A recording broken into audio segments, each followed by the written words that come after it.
Fellas, say goodbye to Chuck Sherman the boy. I am now a man. I highly recommend you join the club. We are doing the wild thing all night. Acid house music. Hey, what's up, everybody? This is Sherm. Sherman, I cook all this food. Is that all you gonna eat? General Sherman realized and understood the importance of house music. So, do you know anything about techno? No. Listen. Get it on. Yo, what's going on, everybody? Welcome back to another brand new episode of Sherm In The Booth. I'm, of course, your host, Sherm. Today is Wednesday, November 27th, 2019. This is episode 91091 of Sherm In The Booth. We're getting closer and closer to 100, but there's no time to slow down now. I am so excited about this episode's featured guest. He is a DJ producer that's going worldwide, and his name is Gianni Blu. Gianni Blu, ladies and gentlemen, I don't care how you gotta remember this name. Get it tattooed on your forehead, make it your computer background, put it in your damn Rolodex if that's what you got. He is on fire right now and is only picking up more steam. He's fresh off a set at EDC Orlando. He smashed the Corona Electric Beach stage. He's getting his tracks played by likes of Diplo. He's at releases on Spinnin' Records, and this is only the beginning for Gianni. But let me tell you, I loved getting into the weeds of his whole story. He'll tell you it best himself that success does not happen overnight. It's incredible to talk about his story, his upbringing, his musical influences, what he's up to in the studio these days, and of course his goals for the future. Now remember, if you guys are listening on Spotify, iTunes Podcast, or SoundCloud, make sure to go check this out on YouTube. Search Sherm In The Booth. You can see how beautiful Gianni Blu is. He is an incredible guy, and I'm so thankful that he made time to come on the show. So without further ado, guys, let's get into it right now. Episode 91 with the homie Gianni Blu. Hell yeah. Well, here we are, episode 91. I got the main man who's fucking hot right now. I'm going to go ahead and say probably the hottest upcoming DJ in Chicago. I mean, you passed upcoming to me, but I'm here with Gianni Blu. I appreciate that, my brother. I appreciate that. Dude. Got a salute for that one. Congratulations to you on all your success that you've had. I mean, especially recently. Let's just kick it off. EDC Orlando. What a crowd. I just got back today, by the way. Just got back today. Landed at 10 a.m. Yeah, I took a nap. I said, no matter what, I'm coming to see my boy Sherm today. It was on the calendar. All right. I said, we're going. I love that, man. And it's so humbling that, you followed me and gave me a shout out after the Win and Woo episode. It means a lot, man. Because like we were just talking about before we went on air, you do this shit for so long without anybody really even saying anything. And you're like, it's easy to doubt yourself. It's easy to want to stop. And there's this stigma, and I'm not going to say it's in Chicago. Yeah. But there's this stigma between people who can't reach a certain level where they feel like they can't show love to people. Yeah, right? And you need So to show true. love to get love. Yeah. And you can't get jealous of anybody's success or anybody who's doing better or worse than you. You just got to be like, look, I like what you're doing. Right. I want to support it. If you want to do the same, I appreciate it. The Acknowledgement. people who don't want to share other people's stuff just because they get in their emotions about their own materials, like, Right. come on now, grow up, man. And you'll always be limited because of that. And we're so comfortable with who we are and what we're trying to do. That's, I don't know, for lack of a better term, sometimes intimidating for people. It is. Because Right? people are still not comfortable in their own skin. Yeah. And that's a big thing. Being able to express myself through this podcast and through the music I make and my DJ sets, I mean, I see you do it, man. You wear your heart on your sleeve. Man, I try to, man. I feel like it's your upbringing, though. Like, Could be a little bit. Yeah? Because people always say I'm a little more extrovert normally, but I would say it's my upbringing, Yeah. being Italian, having, family in the Caribbean, Haitian, we're Yeah. naturally more extrovert, more, Yeah. outgoing with either this fashion or language or Right. whatever it is. So, Of course. And naturally, I would say, wear my heart on my sleeve. I have a natural confidence with everything I try and do, Yeah, of course, man. I mean, I've been following you, actually. Honestly, I'm a big fan. I've been following you for like 3 or 4 years. You remember when we met? At Because when I went to DM you, I saw a message from 2 years earlier. Yeah! We met at That's awesome. It was Social 25. Yeah. Yeah, I remember. Random as hell. I was with my boy Flynn. Shout out Flaninho. And I go, dude, that's Gianni Blu right there. He goes, we gotta introduce ourselves. I go, we gotta introduce ourselves. And you were so humble and so cool, man. Yeah, bro. I think we took a shot of tequila. We did. And then it's funny because I was the one DM you sent me. I said, "What's up, bro? Great meeting you." Yeah. And then I DM you next. I'm like, "Yo, I just Right. heard you interview my boys, Win and Woo." Yeah. I'm like, "Let's do it. Let's set something up." I love that, man. That's how it's supposed to be. It doesn't always go like that, but I wish it did more often. That's why sometimes timing is just Everything. you can't fight it. When the energy connects, it connects right away. I love it, man. I love your energy. And ever since I saw you DJ for the first time, I think you were supporting somebody at the Mid, RIP. First club, let me tell you a story. Yeah. First club I ever snuck into in the world with a fake ID. First club, 18 years old. Yeah. Fake Florida ID.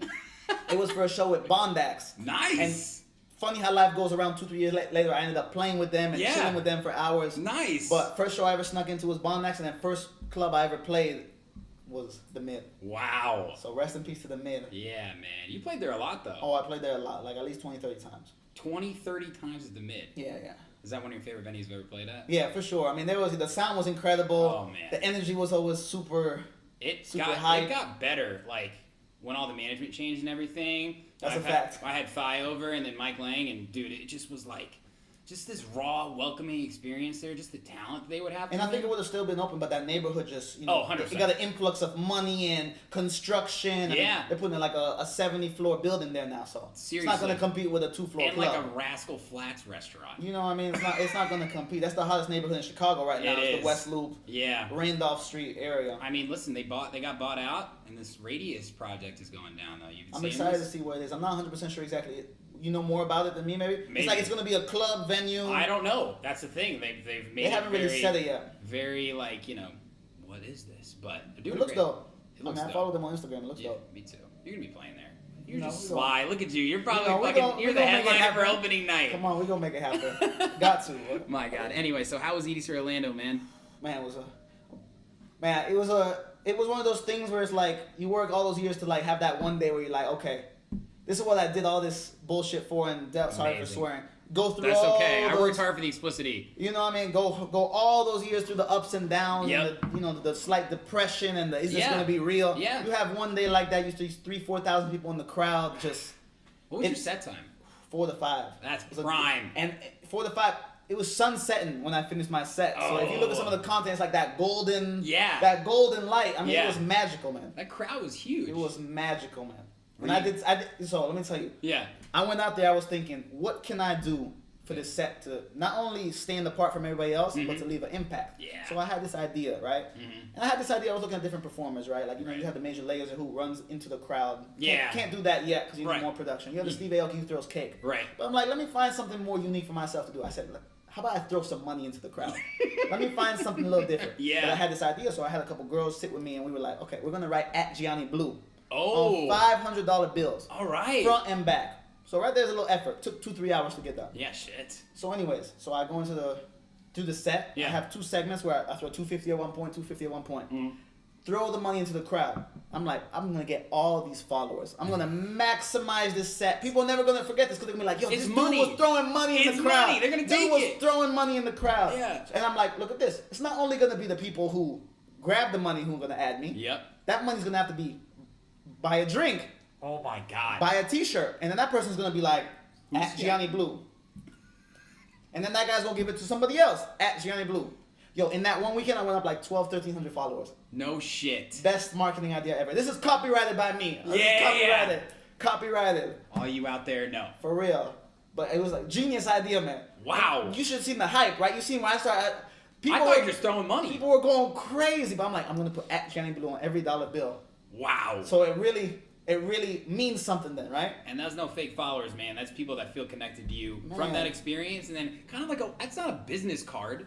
You know, it's like the business It's card not was like something like, oh, whatever. I might save People my are like, yo, wallet. this dude was throwing money. Yeah. You'll remember the whole weekend. You probably saw maybe big, you saw way bigger DJs, Yeah, but yeah, yeah. you never gonna forget this dude was throwing money in the crowd.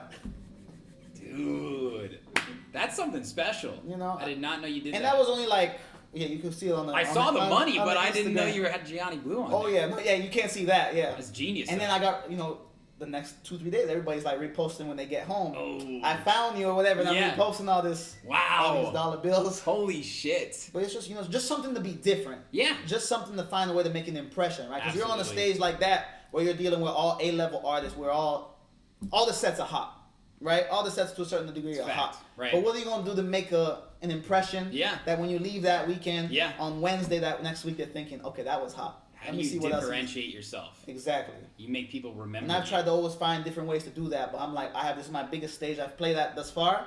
Let me do something that's going to differentiate everything. Holy shit. Wow. Props to you on that. That's genius marketing. And I thought about a bunch of different things, but when that one came across my mind, I'm like, that's the one. Yeah, I mean, it seemed like the crowd was connected with you, though. All the videos, all the tracks you played, Bangers. You know. Obviously shared your music too. No, I played 5, 6 of mine. Yeah. But you know so I have this thing, right? It's like, so my brand is more like a deep house, future house. Right. I have my commercial pop stuff because naturally I love to make pop more music. Mm-hmm. But when I DJ hard. Yeah. Especially at like a festival, high energy closing Got set. to. You know, I'm playing hard. I'm not playing soft. Yeah. Because naturally, like, my energy is like, if you see it in the way I play, like, I'm like, Oh, you're all up in it. like I tell people this a lot of times, and it's 100% true. I'll be sober when I play, but I almost black out when I play. Yeah. Because the adrenaline rush is so high. Yeah. The adrenaline's so high. I'm here. I'm running up to the crowd, coming back, switching the track quick. Yeah. You know, I'm everywhere. God. But it's like, You feel it. I feel it in my, And you keep chasing that down to feeling my like you got toes. that. You're Oh. like, now what's next? Got to. I kind of feel the energy off you right now. Got to, man. Got I to. This feel is the thing I love the something. most in the world, man. Yeah. This is nothing I like to talk about more, nothing I believe in more. And the things you love. You know? Well, let's get started with the story up until that moment. I'm here, tell me. So you were born in Chicago. You told me before. Born in Chicago. Tell us Downtown more. Chicago. Downtown Not Chicago. suburb Chicago. Just have to Okay. clear that. Thank you. Downtown Chicago. appreciate like that. 5 minutes from where we are right now. We can't disclose the location.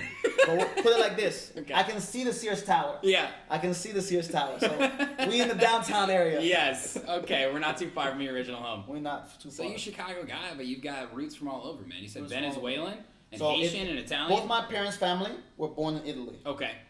My mom's family migrated from Italy to Haiti Okay. during the war. Okay. She grew up in Haiti, so I speak Creole and French. Wow. My dad's family grew up in Italy, Mhm. moved to Venezuela. He grew up in Venezuela. They both were first immigrants, and they moved to Miami. Wow. And that's where they met each other, and eventually moved to Chicago. So I'm the firstborn of my family in the U.S. You got brothers and sisters too? I do. I have a younger sister, Wow. How old is she? 17, Okay. and she's talented as hell at music. Yeah. Also. Oh shit. You gonna collab with her? Yeah, we've actually done. So I have a song, All I Wanna Do. Uh-huh. The first song I sang was Spinning. Yeah. On the drop, that's her voice that I vocal Oh chopped. really? Yeah. Nice. Yeah. Ah, it runs in the family. You know. Hell yeah. Well, when did music get introduced in your life, even before electronic music? No, it wasn't electronic music at first. So Yeah. it started. I was 7 or 8 years old. My mom put me in Suzuki violin. Nice. So all my Hell yeah. all my music knowledge and music, learning keys and notes and understanding music Mhm. came from the violin. Wow. So I did that for about 6 or 7 years. Mhm.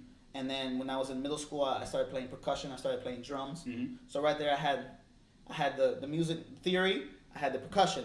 When I was in high school, I joined my concert choir, and I started singing and learning about the voice and vocals as a whole. So all this was little stepping stones to learning every aspect of what I would end up doing, which was Right. being a producer. Right. Because on some of my songs, like Secret Lover, that's my vocals on it. Yeah. Mixed with my boy D Lyles. On some other vocals, it's all me. On some vocals, it's multiple other people. But I didn't know everything has. I thought it definitely everything you were falls into incorporating your place. vocals. Oh yeah. Like my song, All I Want to Do. I had Yeah. one night. I'll give you just an example, right? Yeah. I made the beat in like 10 minutes. The sketch of the beat, Sure. just the Skeleton, the gotcha. skeleton, right? Yeah. And then it's late at night. I'm drinking a little wine. I start freestyling because I Yeah. grew up on, and we'll go back to this. I Yeah. grew up on the hip hop in Chicago. Right. So at first I was also rapping. So that helped me to learn how to kind of just get ideas out very fast. Yeah, yeah, yeah. And that's how I approach music. I approach music like I can't just sit down with the beat 30 minutes and just listen to rap. The first idea, it has to be right there. Yeah, Within yeah, a yeah. minute, I have to have an idea. Yeah. So I was just freestyling ideas, and the whole hook I had down in like 2-3 minutes. And I'm like, yo, this is special, this one. Oh, don't you love when that happens? Yeah, and then of course, then it takes another 30 hours to develop the whole song, get the vocals tuned perfectly, Yeah, of the course. beat. But the initial idea, which is the most important creation part of it, Right. was in minutes. Wow. So when did you actually start producing, or did you DJ first? No, it was always producing first. So now let's go back now. Yeah, yeah, yeah. So we'll go back. Around 13 years old, Yeah. 12 or 13, Yeah. I had gotten GarageBand. Okay. And then we had gone to the Apple Store one year. And this is when music equipment was new, so it was super expensive. We had bought like a $400 or $500, it was for Christmas gift, a M Right. Audio keyboard Yeah, yeah. and GarageBand, Bose headphones. Oh man. And I remember the first night I got it, I made a track in GarageBand with just the samples, with everything. Yep. Played it for my mom. She's like, "You just made that? No way." I'm like, "Yeah, no, I just made all this." So I had this love for like a year or so from 12 to 13. Yeah. But then I kind of put the toys aside. Right. Because I was. It's hard to know what you want to I do. was playing soccer though from 5 to 15, like Right. religiously, 5 days a week, travel soccer, traveling on What position planes. were you? Forward, left wing, Oh, of course. left footed. Scorer. Yes, Yes, baby. Fucking put him in the back of the you net. know, put him in the back of the Yeah. net. That was my thing. I wasn't the fastest sprinter, but like my leg was like the accuracy thing. Oh, all right. Everybody had their thing. For sure. So I put it down for a couple years, but then I came back to it around when kind of hip hop was popping up around, let's say, the Soulja Boy era. Yep. I found FL Studio, which I hate when people call it Fruity Loops. It's called Fruity Loops also. Yeah. The #1 production software that makes the most hits worldwide, by the way. That's true. So I found FL Studio around 15 because at first I was using GarageBand then Logic, but I couldn't find my workflow with those. It's tough. It was almost too clean. Yeah. FL Studio came like the room is messy, Yeah. but you know instantaneously like you can go get the shoes over there, the wallet's here. Right. You don't have to go see which drawer you moved it in. Yeah. If you get the analogy. Yeah, absolutely. So I found FL Studio and I started looking at. I learned music on YouTube, how to produce on YouTube. YouTube University. Yeah, baby. So I was just watching YouTube videos and I started learning how to do FL Studio. And that's where I felt like, okay, this can be something. And like at first, I made like 200, 300, 400 beats within a year or 2 years, I'm 15, 16 at the time, Yeah. man. It's crappy beats, but like you're getting somewhere. You're having fun. I'm learning how to make the song. Are you learning doing how this to with make the anybody, art. or is this all No, on your it's own? really all on my own. Wow. All on my own. Yeah. So 15, 16, I'm learning music. I'm still doing concert choir and whatever. Right. And I'm putting some tracks out, some rap tracks, some hip hop beats out. And they get a little, throughout my high school, people are seeing and people are listening. Right. But then I keep progressing a little bit. At 18, I get accepted to Marquette University in Wisconsin. At this time too, it's like I'm following, I got good grades. I'm following education. Right. Make my family proud, Yeah. whatever. And okay, I go to business school. While I'm in Milwaukee is when the whole real addiction and love really, it locks in. Yeah. Every night I'm in the dorm room, headphones in, making beats. And now I'm at this point, I'm like on the, let's say 500 to 1,000 beat. So now it's like the songs are starting to have good melodies, sound quality is getting better. Are you formulating what is now the Gianni Blu sound, or No, was I it don't kind of think just so. all over the place? No, it was all over the place still. Okay. And it's still, but to me, getting better. It's getting better. Right. I feel like I have that, it's getting better. Right. So I'm making beats, and then this is around the Chief Keef era of Chicago, 2012, 2013. Can't spell sober. Yeah. This is shit I don't like. Yeah. So I started getting in touch with a lot of these people in the industry. Yeah. And I'm the youngest looking guy in there, I'm around some gangsters. I'm around a lot of different personas. And I'm telling these guys, no, re-rap that, put this ad-lib like this, do this. Yeah. So, I had the confidence early on to be put in these situations where I don't think a lot of people would feel comfortable. Right. But growing up in Chicago, I went to Whitney Young Public School. I was around so many different people, and growing up, Italian, Haitian. Right. I'm good with all ethnicities and all cultures. Well naturally, said, absolutely. You know what I mean? Yeah. And I pride myself in that, Yeah. And that's why I pride myself up growing up downtown Chicago, because I grew up with blacks, Asians, Latinos, everybody. Right. You know what I mean? So I'm making hip hop beats, and then my first Gianni Blu big song is called Crazy. It's with King Louis, Lil Bibby, and my boy EMP. That's one we just listened to. Yeah. King Louis was working with Kanye West, Grammy Award-winning writer. Lil Bibby signed to Juice WRLD. Lil Bibby's not even rapping no more. He got millions of hit songs with Nicki Minaj. What happened Nicki to him? Minaj, Juice WRLD. He just became a CEO. He signed Juice WRLD. You don't gotta really do much after that. True, yeah. Juice WRLD top 10 streaming artist last year. That's true. You don't gotta do too much. Right. So and I shot the music video, and that was like the first song where people were like, whoa, okay, Gianni's doing something serious. Yeah. Got 200,000-300,000 plays. And I'll tell you what's funny. Even to this day, where I'm 10, 20 times bigger as a brand now. Yeah. When that song came out for those 5-6 months, I would go everywhere in Chicago. They'd be like, Gianni Blu. To show you how we were talking before this interview, how more visual the hip hop sound and the hip hop branding is. Everywhere I would go, people would be like, yo, Gianni Blu, I seen that crazy video, whatever, let's get in the studio. Yeah. You know what I mean? Yeah. Hip hop's so visual. Right. People heard that song on YouTube. They watched it. It was your face and your music. Exactly. Tied in together. Whereas now, dance music, we were talking earlier. Yeah. We'll come back to this a little later. Right. Dance music is so much more the beat and the streaming. Right. So I had that song Crazy. I did a couple more records with Sasha Go Hard, Katie Got Bands, all big Chicago hip hop names at this time. Yeah. These girls are signing deals. These guys are signing deals. Yeah. They're getting on. Right. So I put a bunch of these hip hop records out. I did a song with Frenchie, Waka Flocka's cousin, who was signed with Gucci Mane. Yeah. A bunch of hip hop artists, man. Right. But this wasn't the full Gianni Blu sound yet. Yeah. I had just fallen into this bubble, and I loved it. Right. And I still make hip hop beats all the time. But I'm like, I'm gonna come back to this hip hop sound when I build the Gianni Blu dance sound, to then merge it almost on that Diplo type of level, where I can make the pop dance, but then bring in the hip hop elements. Were you making house music, or kind of? I had started to. Okay. Excuse me. I had started to. What was going inside you creatively then at that point? You were making the rap beats. Were you getting sick of it, or you wanted to explore different avenues? I just felt like, I had always wanted to be this DJ. Yeah. That was always the dream. Yeah. To DJ, you had to produce. Right. And I knew with the hip hop sounding, doing business with just the hip hop business, it was something that wasn't friendly. Yeah. It was something that you would have to really. It was very hard to become successful in that. Yeah. I saw it early on. Right. And you can ask anybody who's really in the industry, even on the high end level, the business is not done super professionally. It's just really not. Yeah. So I'm like, okay, I'm gonna come back to this when the time is right. Okay. Right. Right. And I'm like, but at this time, I'm still making house music. Right. I'm still making these house music. Yeah. So I'm like, let me kind of, turn the gear slowly Mm-hmm. and start dropping some of these house records. Right. So I start dropping a couple of them. And then they start, it's like rebranding at an early age, 18, Yeah. 19, Yeah. 20 years old, rebranding. So I'm dropping a hip hop record and I'm dropping 2 or 3 house records. And are you in Chicago at this point now? So I'm about to be back in Chicago. About to be back in So let me Chicago. hit you with this. Right. So I'm about 20 years old. It's a Saturday. I'm taking my mom to a wedding for my godmother, who just died actually. Rest in peace yeah, all right. to Yvonne. I loved her more than anything. Yeah. But it was a wedding for one of her nieces and nephews. So it was a Saturday afternoon. It was raining super hard in Chicago. I had dropped my mom. And I said, I'll come pick you up later at night, 9, 10 p.m. So I'm driving Lower Wacker. Rain is crazy, torrential rain. My car hydroplanes. I go into a wall, crazy accident. Shit. People don't know how I actually walked away so easily. No, I mean, I tore a ligament kind of in my side, but overall it was okay, Yeah.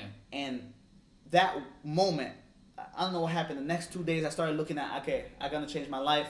I want to do music full time. Wow. And then this was like the last week of the cutoff to transfer for the spring semester at Columbia. Like it was like the Thanksgiving week, the week before Thanksgiving. Funny enough, it's like around this time right now. Yeah. And then I send all my application stuff in, boom, send music, send art, whatever. Boom, I get accepted. I'm like, okay, we're transferring for the spring. All right. I can't remember the year. It might have been 2013 or 2014. One of those two. And then this was like the pivotal moment. I said, look, if I'm going to really do this, I got to go full in. 100%. I can't half-ass this. Yep. I got to learn the business. I got to learn how I can make this into something that I can be in it for 10, 20, whatever, how many years. Yeah. So, boom. I applied, got accepted. That spring, I moved back to Chicago. And I was like 2021. I don't think 21 yet. Right. 20 years old. That's insane. Yeah. You had that experience at that moment, at that time. I in your tell you, life. within 2 days, I figured everything out. And it was days before the cutoff. Who knows if it would have happened otherwise? Because if you had to do another semester, Yeah. whatever, right? God. I mean, what an incredible timeline there. It's crazy. And you're back in Chicago. One of the things I believe the most about everything is everything's meant to be. Yeah. Like destiny or whatever.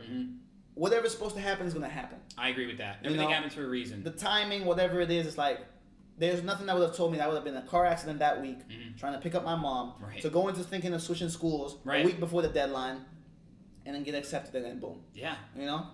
It's just the magic of the universe. You believe it's God, believe it's faith, believe it was just meant to be. Right? That's honestly, yeah, for whatever anyone believes in, things happen for a reason. I believe it more than anything. I believe that so much. And that's why you just got to go one day at a time. Plan ahead, work hard, but know that like everything can change and appreciate those changes. You gotta appreciate day to day also. Yeah, so true. Especially in what we do, we're thinking about we got 10 shows, 20 shows on the calendar. Yeah. But you gotta also appreciate that night and that moment. Absolutely. And the little things also. Because you start getting this thing where it's like, okay, 5 years ago I wanted to get this accomplishment. When I got it, I'm already thinking 10 steps ahead now. Yeah. But you gotta also take a step back and say, I appreciate this. Because I remember 5 years before I couldn't get these shows or I couldn't get the music to these people. And now it's like nothing. So you gotta also have that appreciation. And you have to mentally step back sometimes I relate with that so much. to realize that. I just had my first opportunity at the Concord to open for Sheep I Son seen Walker Royce. I seen that was dope. I had that moment, man. I was up there and I was like, Big stage, big crowd. damn, bro, this is happening. Like Yeah. how many times have I been those people like, I wonder what it takes to get there. What did they do? I fucking worked really hard and I appreciated that moment and it felt that much more special. You always hear about, people who are elderly or even like, people who have been successful and they always say, I regret not living in the moment more because it was always, this is my job, I'm doing this, on to the next thing, on to the next thing, on to the next thing. Because we all gonna get old. We're all gonna get We're all old. gonna not be able to do what we're doing now. Right. That's a fact. Do it now. Damn. So you're in Chicago, things are picking up for you. And then boom, we're working on house music. Yeah. And I'm gonna tell you this story. Yeah. This is the week I'm graduating college. So in 2015, the summer of 2015, I released my song "Feeling It." It's a house record. It's cool. It does a good momentum at first. Yeah. Let's say 8, 9 months go by. Right. The week I'm graduating college, it's May 2016 now. I remember the date. I remember I go to church with my mom because grew up Catholic. Your mom's a lucky charm. You know, in one way or she another. is I'll circle back because she Yeah, also yeah. gave me the idea for Right Amount of Wrong, which Oh. became my biggest song ever to this day. Okay. But I'll circle back with that. So I go to church with my mom, May 2016, let's say May 10th to 20th, around that date. Yeah. And I remember I said a prayer. I said, God, if this is really what I'm supposed to do, show me a sign. Give me a sign that says I should put everything in. Because now I'm like 7 years in. Right. 7 years in, and like, I've had I haven't had nothing like, show me something that is like, it's serious. So this is like on a Monday. Mm-hmm. On Wednesday, I wake up, and this is like early Spotify analytics. Yeah. Early. Like, not even going to have a Spotify analytics. You're going to your Spotify page and clicking about.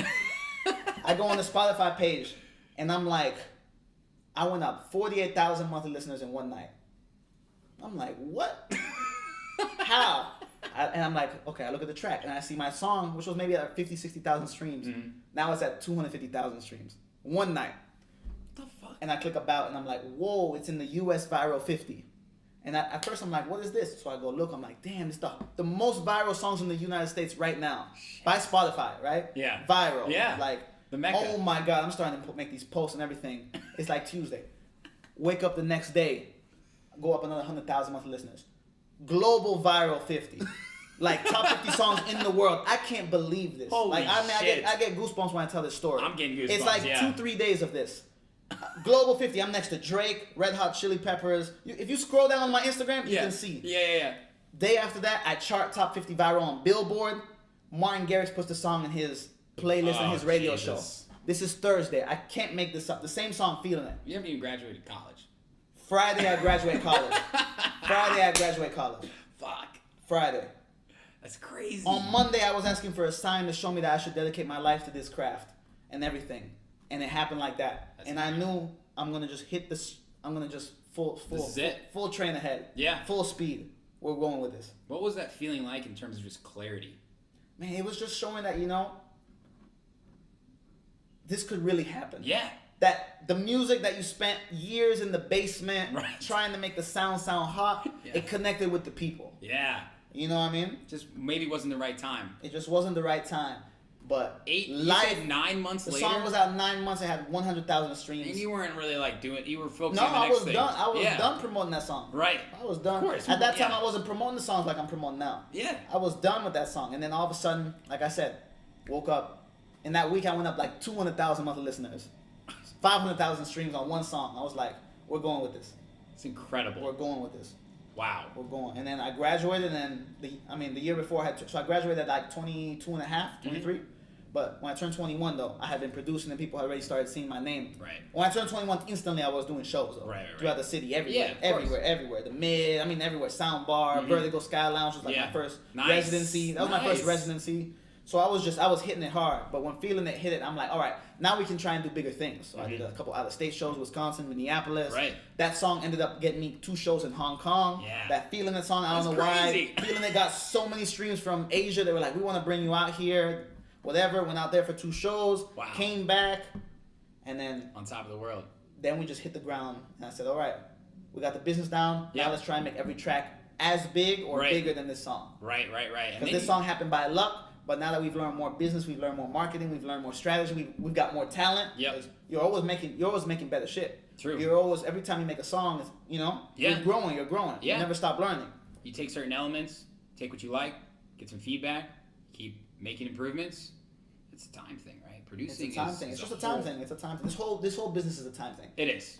I remember I saw an interview. Lil Wayne said you got to put 10,000 hours in, and he said he signed a record deal at 14 years old, but he started rapping at 11. Yeah. So it's like sure. It's just a time thing. When you make, let's say 2,000-3,000 beats, at that point everything's gonna sound pretty damn good. Right. Right. You get to a certain point where you put a certain amount of effort in every single project that. The average now is very high. Right. That's what I'm saying. Yeah, it's like the average of when you put tracks out now. It's like I have an expectation now, just off doing it for 10 years, that this track minimally should like reach here, but the goal's up here. But minimally, it's like if we get here or we get here, all right, it's another stepping stone, it's another bridge to just get here. It's just always growing, and then any little contact, you get this person, add it to the Rolodex. You get this label, add it to the Rolodex. You get this show, add them to the Rolodex. And you just continue. Stay in touch, build relationships. That's amazing. I mean, you've charted in over 27 countries, generated well over 15 million streams at this point. That's fucking incredible. I mean, spread across tracks like Work It. Can I say personal favorite? Tell me your personal favorite. Work It. Yeah, Woo! for sure. That's every DJ's It's on the personal- USB, man. No, it's yeah. every DJ's personal favorite. It plays so well with either like bringing the vibe, like, you know, slowing it down, or even kind of like picking it up. Yeah, I don't know it's one what of those tracks, because one drop is more on the groove, and one drop is more on Dude, the... it's a DJ's track. Do. It's like it's a DJ's track. And all I want to do, and these are both on Spinning Records. Yeah. And I want to come back to that a little bit, because that's absolutely incredible, man. I mean, coming up as a DJ, like, spinning was like... And that's another thing where it's like when you see it as a kid and you get certain signs. Yeah. When I was 16, 17 and dance music really like blew up in America. It was spinning, man. Every song I was listening to had the big S on it. Oh, on the label. 100%. Every song, every video, I'm like, I'm gonna get there one day. I'm like, how the hell did they get there? Yeah. I'm gonna figure it out. Yeah. I would go on Facebook. I would be like a spy trying to find these people's emails and contacts. Yeah. But it worked though. I found the contacts and I fed them. It just took years, but then I had years of the music getting ready. So when I fed them to certain songs, it fit. A lot of times labels will tell you, I like what you're doing just now right now. 100%. Keep following up. I like what you're doing just now right now. But also you have to understand too, a lot of labels, and it's just a business thing, right? Yeah. They follow trends. So true. That's just a fact, right? Very few labels are going to take a sound like, let's say, Spinning or Armada. Unlikely they're going to sign a big dubstep song right now. Right. Unless it's like a Skrillex song. Yeah, of You course. know what I'm saying? Yeah, with the name or right like name or behind 2012, 2013, it's very unlikely that these labels are going to sign a tropical house song. They're doing big room. Right. Right? So you have to understand too that the business side of it, which I keep trying to reiterate to my friends or my family or my fans, I keep trying to reiterate, learn the business of music so that your art can be sold. Because you could be a Picasso, but if you can't sell the painting, it's not worth nothing. You know? I swear. I'm giving you them gems. Yeah, dude, come giving on, you them baby. gems Yeah. today. I'm giving you them gems. Listen, this is for the people, but I'm also taking notes. I feel like Joe Rogan on here sometimes, man, because I literally... You got a good voice, though. I learn from experts just like him, you know? Like, I talk to incredible producers and businessmen like yourself, and you guys are literally just saying exactly what you need to do to get to your point. You know, and I'm still at the beginning. Like when I posted this EDC stuff, I said this is still just the beginning. It's true. Because the vision is still 30x this, 40x this. Yeah. You know what I mean? You constantly just keep giving yourself resume boosters. And as long as you know that you're continuously growing, you're on the right path. Yeah. You know what I mean? Right. Even if it's a little bit, 1-inch punches. 1-inch but punches. When you get 4 or 5 of those 1-inch punches, now you're 6, 7 inches higher. Yeah. You know, you keep going. For sure, man. You keep going. So you've also released Somebody Like You, Deep in My Soul off Chill Your Mind, right? Yeah, it's my boy. Shout out my boy Pavle. Pavle? Yeah. And what is Building Life Uniquely? So Building Life Uniquely is my label. Okay. It's my LLC. It's my corporation. Okay. And that's where all my singles are signed to. Okay. And a lot of people have been reaching out to me to sign songs to Building Life Uniquely. Because it's only you that's released on there, It's only been me who's released on there. Right. I've had artists that I've featured who are released on there. Right. And in the next year, I'm going to start releasing other people's songs because a lot of people have been asking me. Absolutely. But I wanted to make sure that I have a good base foundation. Yeah. So that other people's music will also get a certain minimum of, let's say, streams or exposure. Right. Otherwise, it's not worth it. Yeah. Because I see a lot of these little YouTube labels now. They're like, sign all your rights away, and I'm gonna get you 25,000 streams. That's cool if you got 4 streams, or if you can't get more than 1,000 streams. Yeah. But in the real world, that's some bullshit. Yes. Right? It's some bullshit. It doesn't make sense. So I want to make sure that when I get my platform to a certain height, now it makes sense that I can put my friends in the position to get their tracks heard and everything. Right. You know, it's all about taking your light, shining on your people. Absolutely. That's what this whole thing is about. What's the name Building Life Uniquely based upon? Gianni Blu. Yeah, of course. BLU. Building Life Uniquely LLC. Boom. Fuck. That was stupid of me. People never know that though. People never know that. But when I hit them with That's it, great. they're like, oh, okay. I feel it. You know what I mean? That's amazing. And it was inspired by like good music, like Getting Out Our Dreams. Right. And I was like, I always wanted to think of something like, I'm gonna make it happen no matter what, no matter what roadblock. Right. And I was like, we're gonna make it happen our own way, Building Life Uniquely. Ah, shit. That's awesome. That's amazing, man. I mean, across all these genres, well, I guess all these tracks, you've developed what, to me, is the Gianni Blu genre. Do you feel like you found that sound? So let me ask you, after listening, what do you think is the Gianni Blu genre? Dude, it's a crossbreed of a lot of different things. You've definitely got some deep house in there. You've got great melodies. You've got a lot of soul. I feel some disco elements sometimes, but when you were talking to me about growing up with all of these music theory, different instruments, I'm just going to say by popular demand, deep house. Okay. Yeah. It would be. If it was just, like, let's just put it in a genre on Beatport. Yeah, if you have to go on the Beatport, I'd say deep / house. future house. Yes, deep / Yeah, future. 100%. Well, what do you like making the most? Man. Because you have future, you have deep. What comes the easiest for me is probably the deep house, future house. Right. But what a lot of people don't know too is I'm writing 95% of all the lyrics on every song also. Really? Really. I'm writing all the beats and I'm writing the vocals. And a lot of times I'm the one demoing my own vocals on the track, and I'll have my artists or whatever, my boy D. Lyles, whoever it is, different girls, they'll take it to the next level. Right. And then boom. But I'm in every creative state of every part of my music. Wow. So this is why this music thing is like, it's in my soul, it's in my heart, it's in my blood. Yeah. I'm thinking of the idea, I'm writing the song, I'm making the beat, I'm thinking how we're gonna sell it, I'm thinking how we're gonna market it, I'm thinking how we're gonna get it to the people. I'm thinking of ideas of shock value. Yeah. Bringing influencers and shufflers into the mix or whatever the case may be. The business side. Anything to make the song hot and get more exposure. Right. So I'm in every aspect of it. Yeah, for sure. Without going too deep in the weeds, and maybe this is something we'll talk about later, I'm very interested in your actual process of music production. You said you use FL Studio. 100%. How many MIDI controllers, beat pads, I got all you. those fancy So, instruments? What do you got? When I started making music and I started rapping and recording vocals, Yeah. I did all my vocal work in Logic. Okay. So that's stuck with me. Right. Everything vocal related, I do in Logic. Okay. Everything beat related, musical related, I do in FL Studio. Okay. So you just bouncing the stems straight up I'm from Logic. bouncing the stems, bringing them into here, and it gets annoying sometimes because then you gotta retrace your stuff before mixing to take the effects off and everything. I know my producers know what I'm talking about. Yeah, for sure.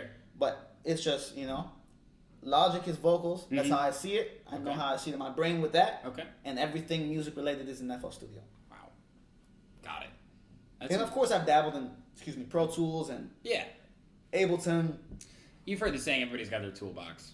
No, without a doubt. Right. But it's like, once you know your toolbox to the corner, to the T, how used your tools are in the toolbox. Yeah. It's not friendly to go use a random toolbox. It's like use your own fucking My job would have toolbox, been man. done by the time I even laid the tools out. Yeah. Damn. I love what you said about the dirty room, because that's so true. Sometimes the most creative people And have that's the how dirtiest FL office, Studio right? is compared to, let's say, Logic or Ableton. Ableton is so clean. Ableton is like your apartment right now. It's clean. Everything's put away. Everything's clean. The fork is in drawer left. Yeah. Up to FL Studio is That's like so the girl's house where the clothes are just thrown everywhere, but she knows where the red dress is. Right. Instantly. Right. Oh, it's under my bed, right below the picture. Boom. How did you fucking know where You that know what was? I mean? Oh, that's where it is. That's where where I it is. keep it. So as long as the end product is the same, right? We know how we work. Love that. Out of all the millions of plays you've racked, is there a song that sticks out to you the most personally, that means the most to you? All I Want to Do is one of those. Yeah. Because it was the first song that Simon was spinning. And it was the song that was like, okay. Feeling it had its value and its worth, because it was like the song that gave me, it could make it happen. Right. But all I Want to Do was like, okay. You've got the validity. Now we can play with the big boys. Right. You know what I mean? Yeah, it's true. Now, with all this great music comes incredible show opportunities. You played a lot of different iconic venues and festivals, including Spring Awakening, Favela Festival in Haiti, which looked fucking insane. Yeah, that arguably has been like my biggest / second biggest show. It was that? like 2,000-3,000, almost like EDC Orlando. It was. You had a huge played with LED Thomas wall. Gold. Yeah. Played with Joel and Randy, big reggaeton artists, I heard of him, yeah. No, they got a song called Bonita, 500-600 million streams. Yeah. Played with my boy Serrani, Jamaican artist, who I ended up becoming real good friends with. Yeah. And we've made 3-4 records together. Oh, he has a song called No Games, has like 100 million streams. Really? Promise you, if you heard the song right now, you would know the song. Okay. Damn. And then, that festival was game changing too. For sure. And then that's great exposure for you. Without a doubt. So Great was exposure. building, capturing the content, using it, leveraging it for more opportunity. Amen, man. EDC Repeat. Repeat. Everybody listening, please listen a little bit more, because this guy's spitting fucking knowledge. It's true, man. I mean, and then of course the club circuit, the mid again, RIP, played at Prison plenty of times. You're playing with Jonas Blue? Yeah, Black Wednesday. That's dope. Gianni Blu, Jonas Blue. Yeah, that's sick. That's awesome. It's gonna be dope. Yeah, that's gonna be great for you. That's a dope. great show too. That's a huge night in Chicago. Oh yeah, it's like I never understood why people want to wake up so hungover on Thanksgiving, but that night is like the party capital night. All It's these years bigger I've been than in the New city. Year's. I swear it is. Black Wednesday is like the biggest holiday. People are like, we're going hard tonight. I don't really get it either. I'm like, you're gonna wake up at 3 p.m. You gotta be at Thanksgiving at 4 p.m. Yeah, and you're like, one eye's lower than the other. You can't even eat. you shaking and you know. Your mom's like, so good to see you. Like, What's wrong with you? It's like, you know. Yeah. I don't really get it. It's a Midwest thing. Really. It's a Midwest thing. No, it's a hardcore Midwest. It's a hardcore Midwest thing. Yeah, we go fucking on Black Wednesday, blackout And Wednesday. you wake up on Thursday, you gotta drive to the suburb. You know? Only Midwest people want to black out. No. Well, I'm not gonna lie to you, that's kind of factual. Yeah. That's kind of like, factual. Like, everybody else is like, if we black out, we black out. But, like, Midwest is like, we going hard. Yo, pregame, 2.5 hours long. Where are we going after that? Damn. Make it to the club, 20 minutes, calling the Uber back home already. Uber Eats on the way. Uber Eats on Uber the way. Eats doesn't even get answered because you're already asleep at the house when the Right. guy's knocking on the door. Yeah, like the girls that call for pizza and they sleep through it. Exactly. It's a lot of sad pizza, man. A lot of pizza. Where all those pizzas go? The drivers take it home. That's where it goes. Oh my god. Well, out of all those shows, do any of them stick out to you as a favorite? I mean, obviously the most recent one was huge. I mean, EDC Orlando sticks out. Yeah. Spring Awakening this year sticks out. Yeah. 'Cause, like, was that at Electric? That was in the Corona Glow? Electric Yeah, Beach. right. That Haiti one sticks out. Yeah. Going to Hong Kong sticks out. Yeah. Because that was early on. Yeah. That was early on. What was the in- crowd like there? They wanted the big room EDM type of Yeah. house. Yeah. Yeah. Yo, you know, Asia to this date right now is still one of the biggest markets for dance music. It's true. One of the biggest markets. They pay the most. They love it the most. Mhm. I mean, when you see some of these Euro DJs like at Prism or at like venues like this, Mm-hmm. you gotta notice the crowd, and you got, you know, I try and focus and study everything. Right. When you hear like let's say a bass jackers come to town, Yeah. the crowd is full with Asians. Right. Right? Because So these true. people love the hard sound. They do. They love the hard sound. When you see a Sam Felt come, let's say it's more like a, you know, white girl type Yeah, of yeah. poppy vibe, which it's The all beach, good. yeah. It's all good, but you gotta notice these certain elements. But true. Asia brings the most DJs to their country for the last 10 years. And the market is still the biggest. It's the most fucking people there. The most people there, and they love the hard sound. They love it. When I mean hard, I mean, you know, just high energy, if it's Yeah. bass house, electro Yeah. house, hard style, Drop, drop, trap, drop, mash drop, up, drop, mash up, mash up, drop, drop. no musicality, just Yeah. They like to party. They like to party. They like to party. Yeah, you know, Japanese people fucking sleep on the street and then go to work the next day. You know, they like to That party. doesn't make sense to me. They like to They go party. harder than the Midwest. They like to party. Oh no, they go harder than everybody that I've seen. They go harder than everybody. That's so true, man. But I want to go into a little more of the business as well. You've got incredible branding, amazing social media presence. We manage a few artists as well. And one thing that you do so well that I try and emulate myself is really, really show your personality. Whatever it might be, in your music videos, in your stories, in your Instagram videos, your pictures. I feel like I know you without even meeting you in person for, you know, if I'm just somebody. I appreciate that. And Right? I'll circle back with you on that point Yeah. that we were talking with you and your manager about before we started Right. recording, is that when I first started music, the first industry I was in was hip hop and the Right. urban sound Right. and the urban industry. And everything is so visual Mhm. that I try to bring that visual element to the way I do dance music. Yeah. So I said, I'm going to be in my music videos. I'm going to be singing and rapping on my songs. Right. I'm going to just be part of everything. Yeah. You know? I feel like with the one thing about social I'm gonna make media- fun of myself because I see so many people You got they're to. so uptight Yep. that they have this image. They say they can't, you know, make you laugh or Yeah. whatever. It's like this is the entertainment business Right. to a certain extent. We're making art. We're making people get emotional. Mhm. But we're at the end of the day, we're entertaining. We're having people. fun. We're having fun. Yeah. If I can't make you cry and laugh, Yeah. I'm not doing my job right. Yeah. You sound You have to be able to do both of those things. Right. Like when I have people have written me, I have this song called Alive. Mhm. It's probably one of my most heartfelt songs. I had one or two girls write me like, oh my God, they felt depressed. Like this song really helped them feel better. That was some of the most touching emotion I've gotten from feedback from people musically. I love that. But also I've had some little funny little meme type videos where, you know, people are dying laughing saying I'm a comedian. Yeah. So it's like you have to have both those worlds. Right. I think to truly be in the entertainment field, you know? I agree. I feel like in social media, there's what people follow the most or engage with the most is the 1%. And that 1% is either the people who are so real, you know, these comedians, these, you know, let's just say the modern day Viners, 100%. or the Dan Bilzerians, or the Instagram models, because they're so interested in a life they don't know, or they're 100%. so interested in a life that's relatable to them in a funny way. Exactly. It's those three things. It's the life that they can't have, Yeah. the life that they really want, Yep. the people they really want, Right. or what they feel is normal. Yeah. And when comedians joke about their normality, that's why those comedians get so far. It's because they're just like us. Exactly. They just got the balls to stand up on stage and talk about their life in a personal way. Yeah. It's all about being relatable, right? It's true, man. It's true. It's all about being able to, like you said, the content makes you think that before you met me, you knew me. Right. That's what it's all And about. that's how you connect with your biggest artist. Yeah. Because most people, let's say, have never met Diplo. Yeah. But you can tell by the content and by his personality and seeing him so many times, he's a funny guy. He's a cool guy. He gets it. He gets it. He fucking gets it, man. I mean, how do you stay in touch with your fans, though? I mean, like for instance, with the EDC Orlando, you got the dollar bills. You've got a great following. You're verified on Instagram. I mean, you're a personality. It's one thing to do all those things. It's another thing to follow through with your fans. Answer tweets, DMs. You can reach me no matter what. Yeah. If you hit me 2 or 3 times. Unless I'm not trying to respond to you and you did something to me. You got a lot of random people hitting you up then? All the time. But I respond to everybody. People send me tracks all the time, and I listen to all the tracks. I'll give you feedback. Really? I'll give you a good paragraph feedback. I'll just say it's not for me right now to collab. Right. I like the way you did the melody progression. Work on your mixing. Yeah. Blah, blah, blah. Yeah. That's impressive. I mean... Because I was that person 5 years ago, and I'm still that person trying to reach out to... Right. These other A-list type of people. Yeah. You know what I mean? We're all on the same. We all do the same thing, going down, going up. Yeah. It's just you get to a different point with it. It's right? true. Yeah. I mean, you're trying to build a global presence right now, though. That's without a doubt. Right? A global presence. How do you scale in a realistic way for you as an individual? I mean, there's a lot of work that goes into this type of stuff. It's not just you posting on social media. It's you making the music. It's you doing the business aspect. It's you working with your team that believes in you. It's you following up with your fans. How do you deal with all this pressure? Man, you know what? And it's the real shit. It's the real shit, but it's building this from a marathon perspective and not a sprint, right? Because if I was shown this when I was 18 years old, probably would have crashed already, or probably wouldn't have been able to have kept going.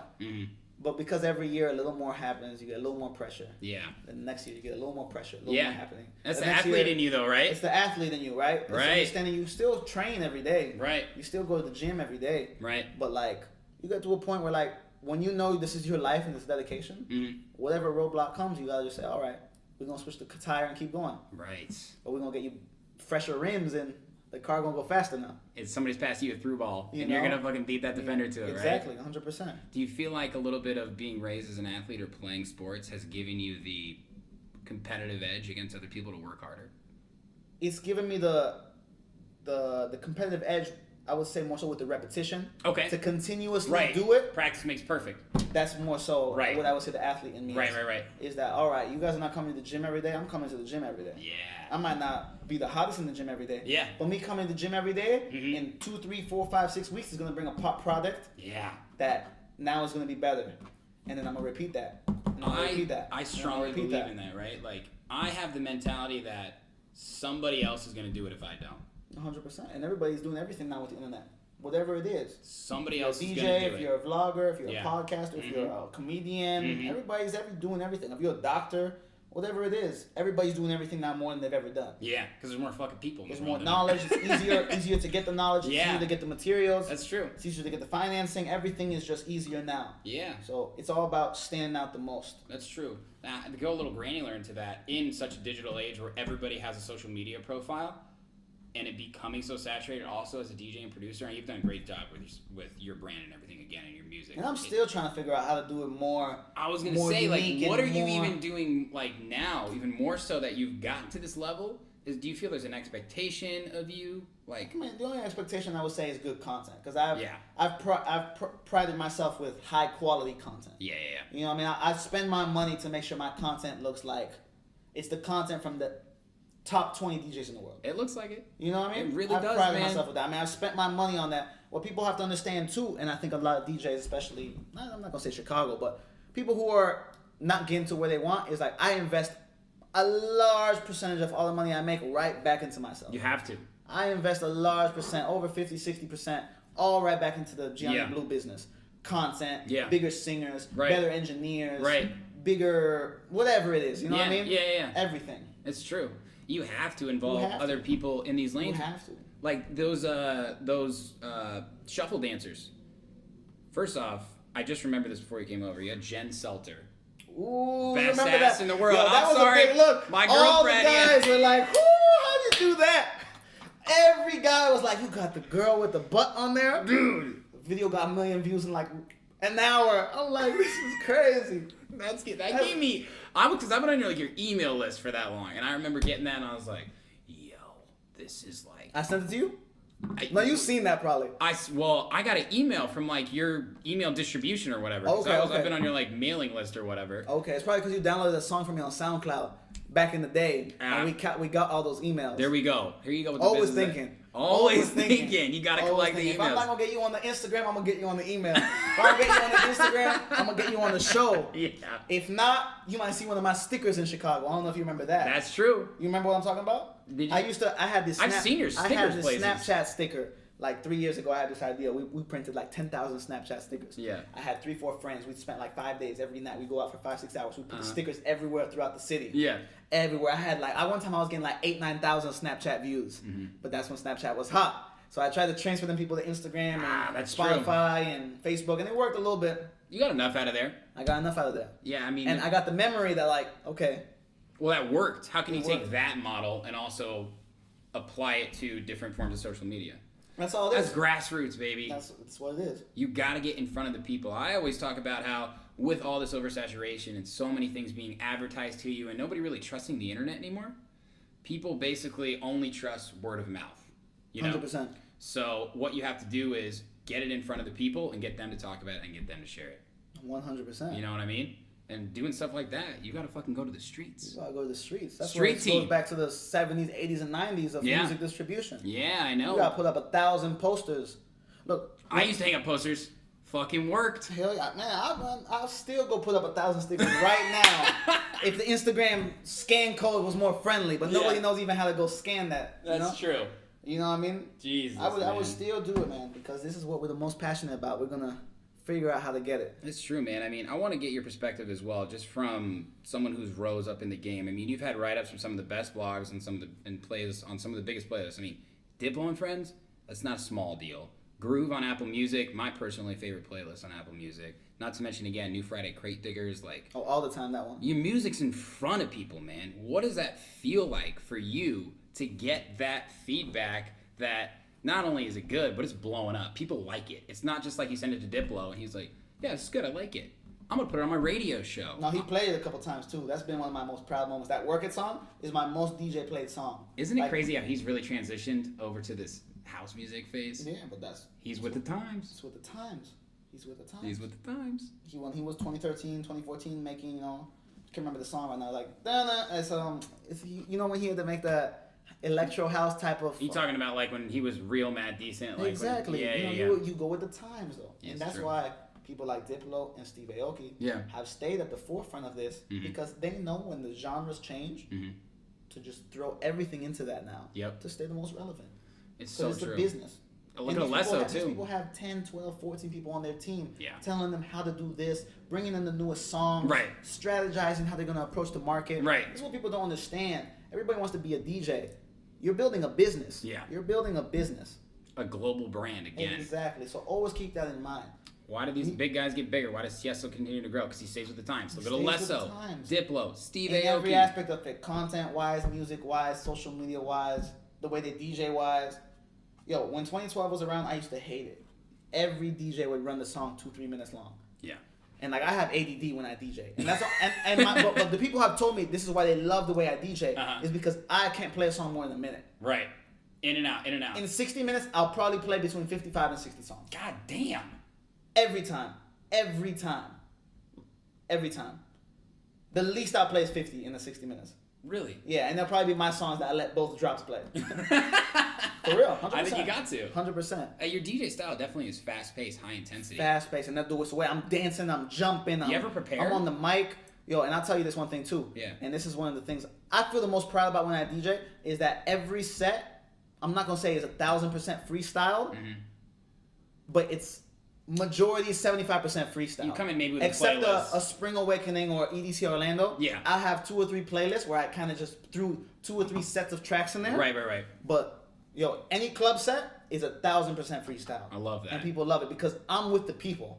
I'm like on that street level. I'm looking at it. I give them one song, I'm looking at the reaction. Yeah. I'm giving them another song. All right, now I'm going this way with it. Yeah. Now I'm going back this way. Right. Every set is freestyle, man. It keeps, every set. It keeps it interesting So for every you, too. night is super unique. Exactly.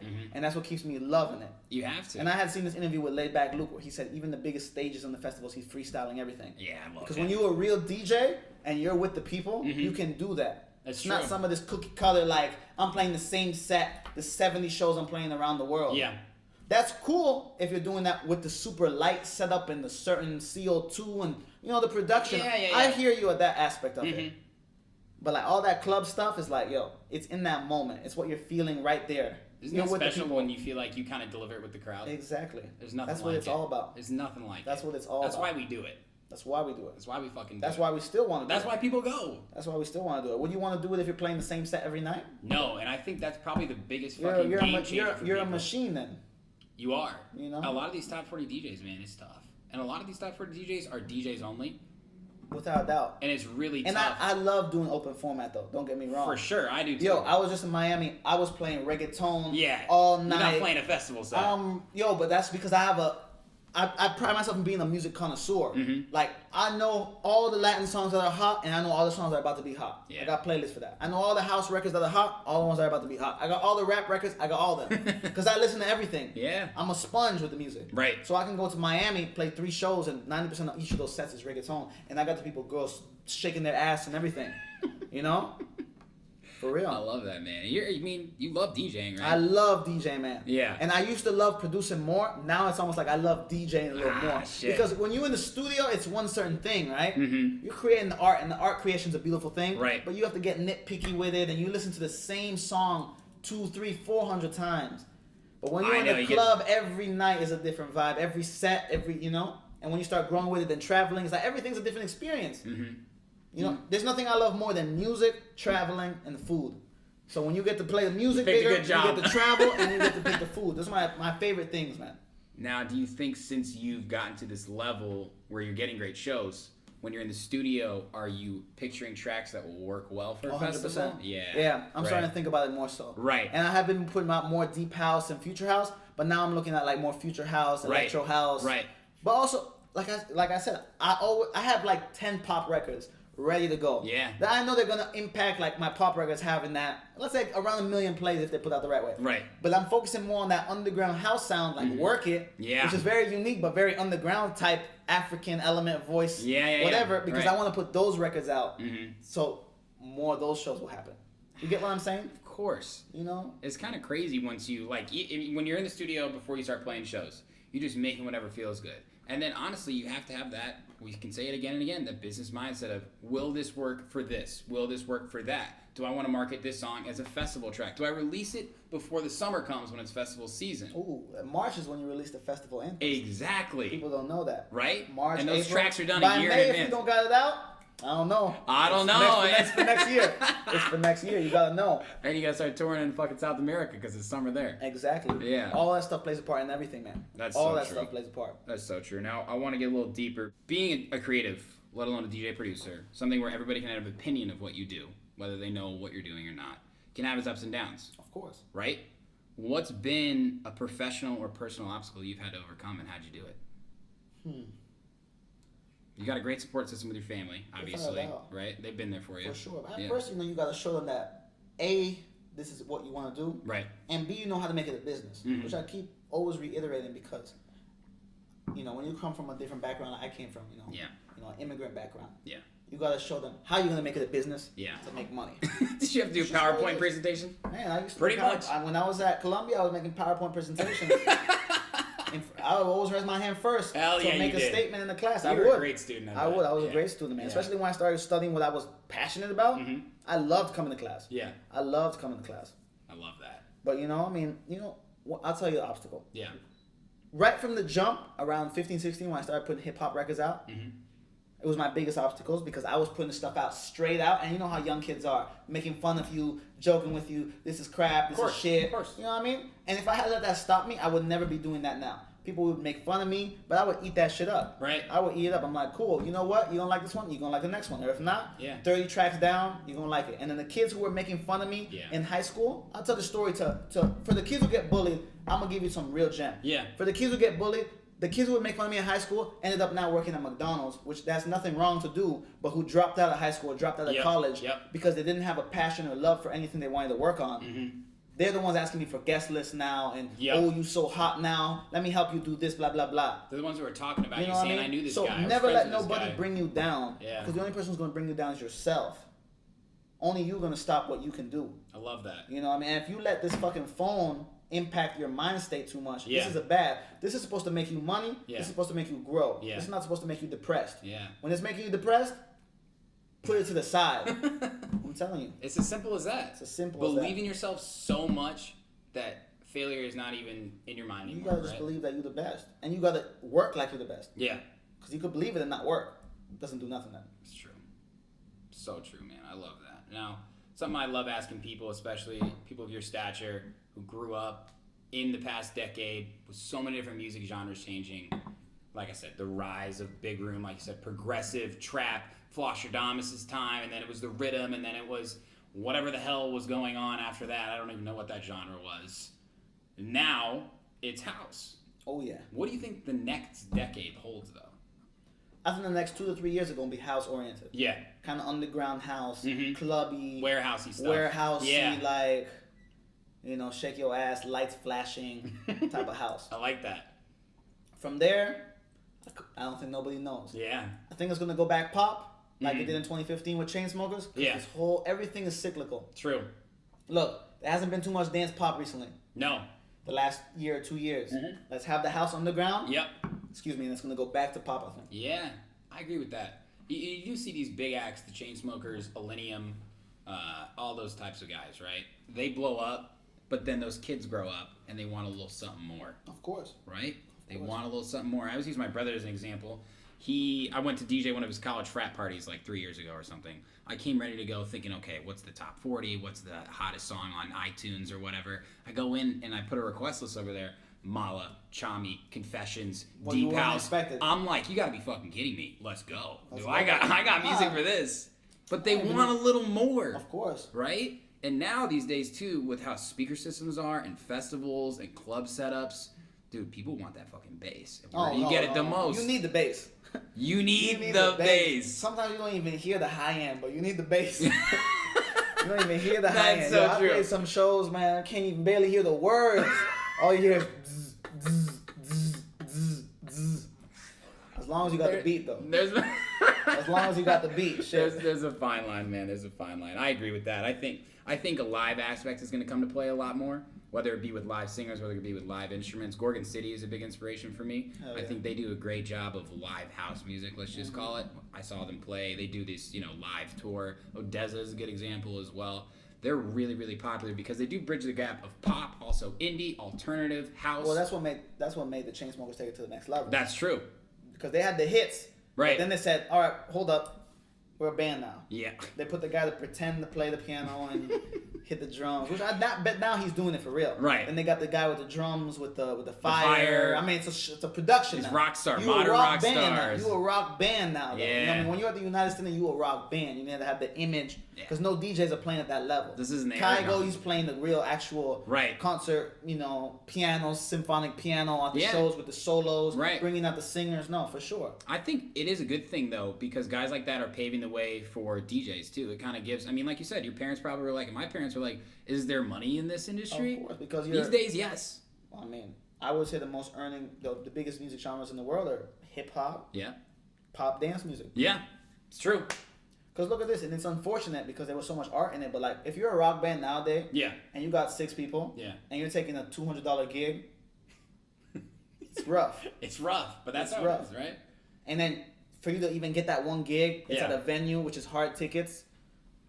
Whereas our genre is more so soft ticket based. So Yeah. you can play 4 or 5 shows in a week. Right. And then your brain gets hot, and now you're going to different cities, and Yeah. you don't need a whole production. You can Right. even travel by yourself or Yeah. with one person. Yeah. Your headphones and a Way USB more and a lucrative. laptop. It's true. There's a lot less barrier to entry. You got some of the biggest guys that are coming up in the world started on a laptop. That's And it. still are on a laptop. Or still are on a laptop. That's their toolbox. They'll go into that big studio, $1 million studio, put the laptop on the mixer. That's so true. You got a mouse pad? Put the mouse pad over here. Sounds like you've been in this situation. Oh yeah, I've seen it. I put my laptop on there too. My shit sound hot though. I love that, When man. they come out those speakers, that's all that matters. Right. Oh my god, that's awesome, man. Well, what's next for you in 2020 then? Coming Man. on to a new year. 2020, we're planning a lot more out-of-state shows. Okay. Midwest, East Coast, West Coast. Yeah. We already got some in the works. Yeah. And then more festivals. Of course. And then more high-energy music. I'll give you that. I'm going to start at the top of the year. I'm not going to say how the song's going to come out, but just wait for this song called Baby Just Dance. Oh, shit. That's good. Big energy. But it's in the club and the festival, same time. Ah, God, you're being smart with the release. It's going to get some tension. And if you've been seeing too, I've been dropping a lot of remixes to my own songs. Yeah, you have. To create the hype and continuous growth. Fucking Cascade over here. You know what I mean? And just, you know what I mean? Our Yeah. remix might get even more streams than the original. Because it just start keep thinking. Whatever your name Because is. you got to keep feeding the people. That's true. You know what I mean? You can feed them 10 songs. If they stream everyone a certain amount, it's like you had one hit. You just got to keep feeding them. Got to keep feeding them. Every day. I look at it right now, I'm trying to feed them once a month. As long as I feed you once a month, my name's relevant, you're looking for the new stuff, and eventually I want to move faster. But when you get bigger, you can move faster. Because now you have the infrastructure. Right. Like, let's say I see these guys, Steve Aoki and Rehab, they're putting one song out a week. Yeah. But you have that infrastructure where, you know, They can. they can. Yeah, the budgets that they can, Everybody's got to eat the Blue family, you know? right? 100%. I love that, man. Well, I want to acknowledge you one more time for all your success. I got a lot of respect for you. You make this shit tangible from a local Chicago DJ to a big Chicago DJ. It's incredible, man. Thank you, bro. I appreciate it. Millions of plays, great music. If you guys haven't heard his music, go check him out at Gianni Blu, right? On every platform, at Gianni Blu, GIANNIBLU. This businessman couldn't make it easier for you. Couldn't people. make it easier. You man. couldn't I thought make it it all easier through. for you, man. As soon as I see a new app, even if I'm never gonna use it, I'm gonna go make my username instantly. Have a spreadsheet where I know I'm on these apps that they even ancient now. You got that shit I just trademarked? made sure. Yeah. And I got my name trademarked. Of course you do. Of course. You're gonna get your whole. You're gonna get like a wax figure of yourself, trademarked. You're gonna be at Madame Tussauds, bro. Man, you gotta you gotta think like that, bro. Because everything's about the consumer finding you the easiest way. Yeah. That's all it's about. That's so true. It's all about convenience, man. That's the modern day. Well, again, man, this has been fucking awesome. Yo, thank you for having me, bro. Absolutely. Shout Cheers out my to you, boy brother. Sherm. Yeah. Hey, go Gianni we're Blu, gonna do man. this again next year. Absolutely, man.